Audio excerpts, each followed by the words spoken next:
कहते हैं कि शेख अहमद नाम के बुजुर्ग थे, सारी जिंदगी किसी को काम नहीं बताया, सारी जिंदगी बड़ी मुश्किलात आई, पर कभी अपनी जात पर सवाल का दरवाजा नहीं खोला। एक ऐसी मुश्किल आई कि जो हल ही नहीं होती थी।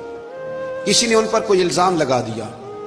अबू मुस्लिम नाम का एक बादशाह था, उसकी हुकूमत थी, उसने पकड़ के कैद में डाल दिया। अब कैद में है, जुर्म लग गया है, फर्द जुर्म आयद हो गई है, जेल में है। लोग कहने लगे हजरत जी अपनी सफाई में कुछ कहें, पर मानने लगे सारी जिंदगी बंदों से कुछ नहीं कहा।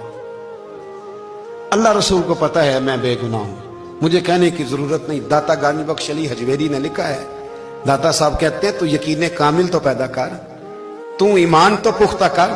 दाता साहब कहते हैं वो अबू मुस्लिम जो बादशाह था वो नेक आदमी था, उसे रात को ख्वाब में नबी करीम की जियारत नसीब हुई और हुजूर सैयद आलम सल्लल्लाहु अलैहि वसल्लम फरमाने लगे तूने अल्लाह का एक नेक बंदा जेल में डाल दिया, डर नहीं आता, वो तो बेगुनाह है। बादशाह आधी रात को खुद उठा। दादा साहब फरमाते हैं किसी गार्ड को नहीं भेजा, पुलिस वाले को नहीं भेजा, जेलर से नहीं, खुद गया, जाके जेल का दरवाजा खोला।